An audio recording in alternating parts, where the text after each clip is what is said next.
Iran के missile हमलों के बाद इसराइल में धमाके, मुतअद्दिद इलाकों में सायरन बज उठे।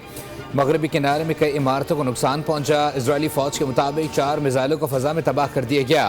हमले के बाद दिफाई निज़ाम को फ़ाल कर दिया गया है। ईरान ने फ़िलहाल इसराइल पर हमले रोक दिए। तर्जुमान खातमुल अनबिया हेडक्वार्टर के मुताबिक इसराइल ने जनूबी लेबनान में दोबारा जारहियत की तो ज़्यादा तबाहकुन जवाब दिया जाएगा।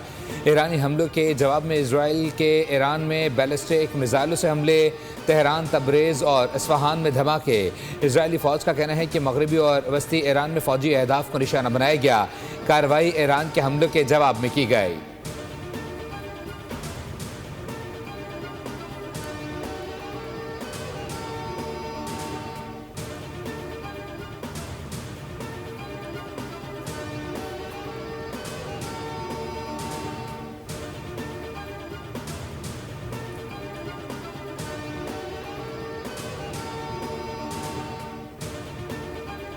कौम के हुकूक के दिफा से पीछे नहीं हटेंगे, किसी भी खतरे के सामने पसपाई इख्तियार नहीं करेंगे।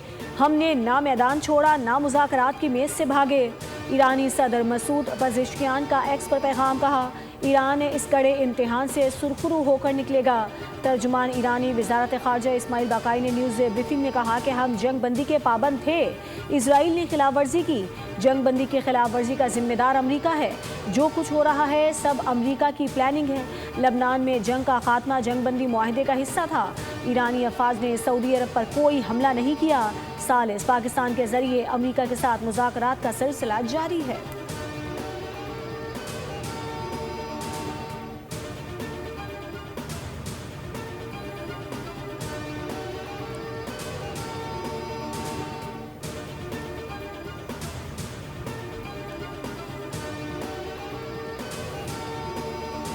ईरान और इसराइल एक दूसरे पर हमले बंद करें। अमरीकी सदर डोनाल्ड ट्रंप का ईरान और इसराइल के दरमियान बढ़ती हुई कशीदगी पर तशवीश का इजहार। ईरान पर जोर दिया है कि वो मजीद मिसाइल हमलों से गुरेज करे, मुज़ाकरात की मेज़ पर वापस आकर मुआहदा करे। नेतन्याहू जवाबी हमले करेगा तो ये सिलसिला ऐसे ही चलता रहेगा। ईरान से मुआहदे पर पीर, मंगल या बुध को दस्तखत होने थे। इजरायली वज़ीर आज़म के पास ईरान के साथ मुआहदा कबूल करने के सिवा कोई चारा नहीं होगा। ईरान के हमलों ने अमरीका की ईरान के साथ मुज़ाकरात मुकम्मल करने की ख्वाहिश को नहीं बदला। ईरान से कहूँगा कि जितने मिसाइल चलाए जा चुके हैं काफ़ी हैं, अब वक्त है कि सफारती रास्ता इख्तियार किया जाए।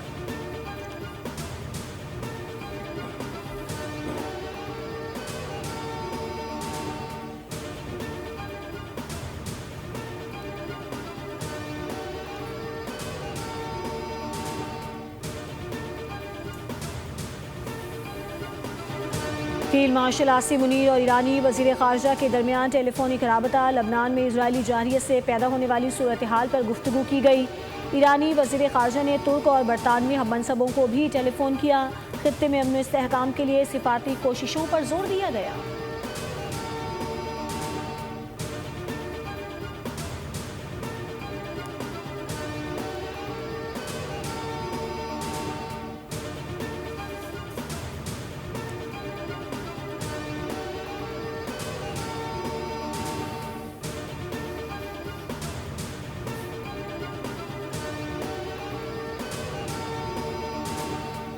चीन की इसराइल और ईरान से जंगबंदी बरकरार रखने की अपील। मशरिक़ वस्ती की सूरत हाल पर तशवीश का इजहार। तर्जुमान चीनी वज़ारत ख़ारजा का कहना है कि दुश्मनी और फ़ौजी कार्रवाइयों का दोबारा आगाज़ किसी के भी मफाद में नहीं। उम्मीद है तमाम फ़रीक़ैन जंगबंदी से मुताल्लिक़ मुआहदे की पासदारी करेंगे।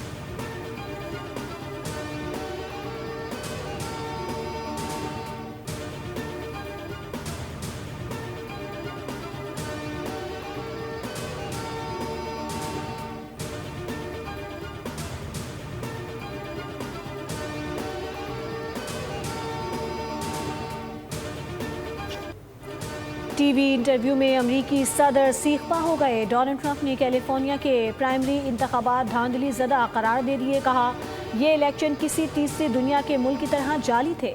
उन्होंने अमरीकी मीडिया को भी खरी खरी सुनाई और इंटरव्यू छोड़कर चले गए।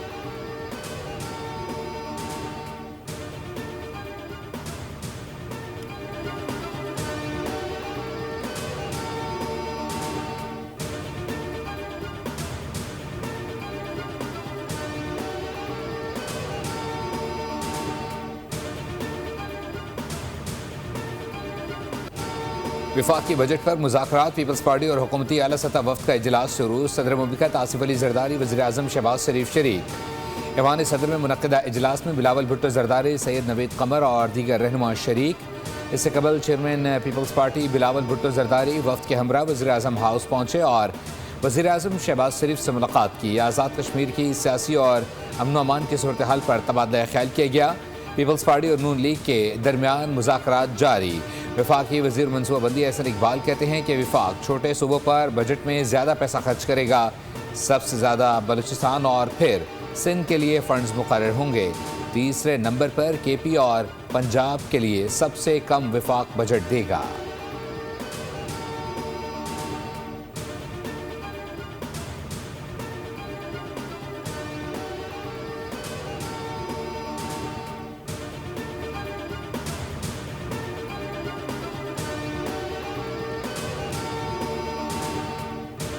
गिलगित बल्तिस्तान के आम इंतखाबात का दंगल। अब तक के गैर हतमी गैर सरकारी नताइज के मुताबिक पीपल्स पार्टी का पलड़ा भारी है। पाकिस्तान पीपल्स पार्टी ने 9, आज़ाद उम्मीदवारों ने 5, मुस्लिम लीग नून ने 3 और मजलिस वहदतुल मुस्लिमीन ने 1 नशिस्त हासिल कर ली। GBA 15, 16, 17 और 18 के नताइज ताख़ीर का शिकार हैं। चिल्लास में DRO ऑफिस के बाहर आज़ाद उम्मीदवारों और हामियों ने एहतजाज किया।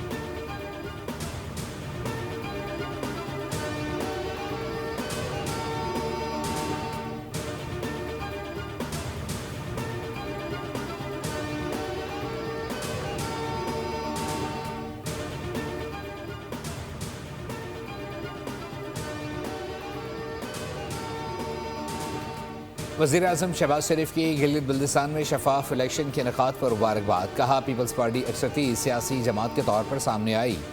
सदर आसिफ अली जरदारी और बिलावल भुट्टो को मुबारकबाद पेश करते हैं।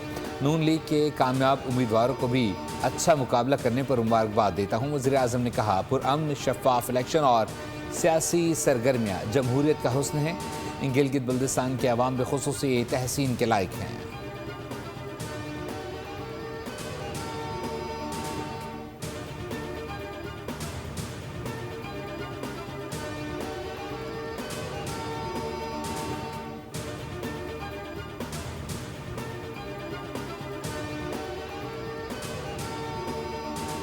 सात जून को कलअदम एक्शन कमेटी के पुरतशद्दुद और मुसल्लह अनासर की गुंडागर्दी।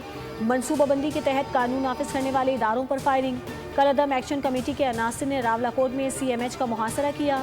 इलाज और मुआलजे की फराहमी मुतासिर। कानून नाफिज करने वाले इदारों की कार्रवाई ने अमन को लाहक खतरा ख़त्म कर दिया। तर्जुमान आज़ाद कश्मीर पुलिस के मुताबिक शरपसंदों ने मुख्तलिफ मकामात पर आग लगाकर सरकारी और निजी अमलाक को नुकसान पहुँचाया। कार्रवाई के दौरान शहरियों और मरीजों के तहफ़्फ़ुज़ को अव्वलीन तरजीह दी।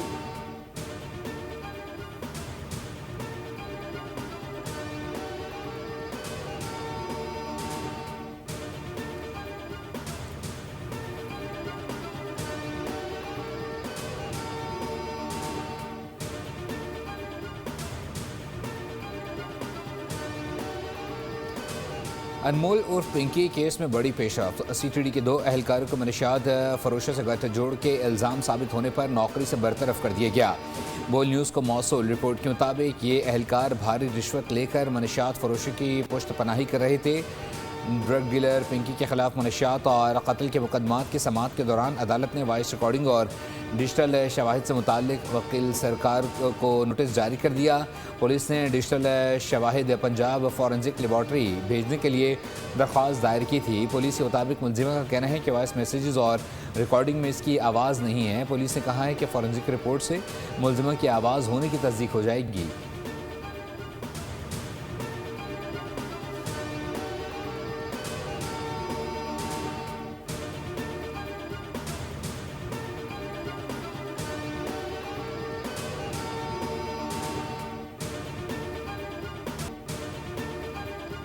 खिलाफ कानूनी कार्रवाई होगी और एक बहुत बड़ा क्रैकडाउन स्टार्ट होने जा रहा है, जिसमें इनकी गाड़ी क्लेम भी हो सकती है, इम्पाउंड भी हो सकती है और मालिकान को मुश्किलात का सामना हो सकता है। लिहाजा 1 जुलाई से ये क्रैकडाउन स्टार्ट होगा।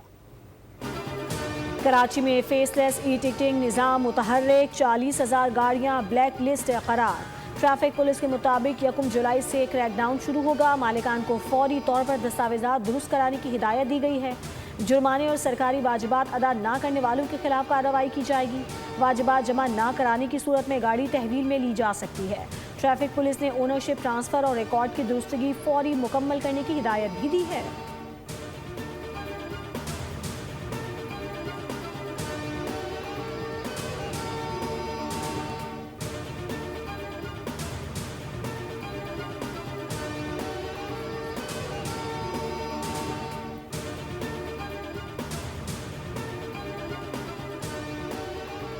साकिब चद्धड़ और अदकारा मोमिना इकबाल के दरमियान तनाज़े ने नया रुख इख्तियार कर लिया। चिन्नौर थाना भवाना में मुकदमे की दरख्वास्त जमा करा दी गई।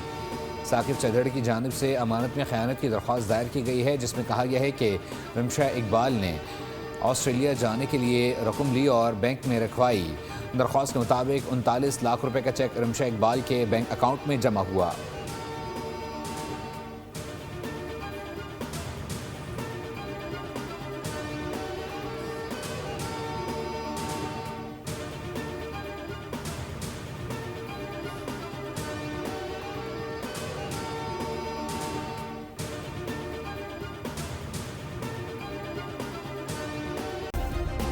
सब्सक्राइब करें और बेल दबाएं ताकि कोई खबर रह न जाए।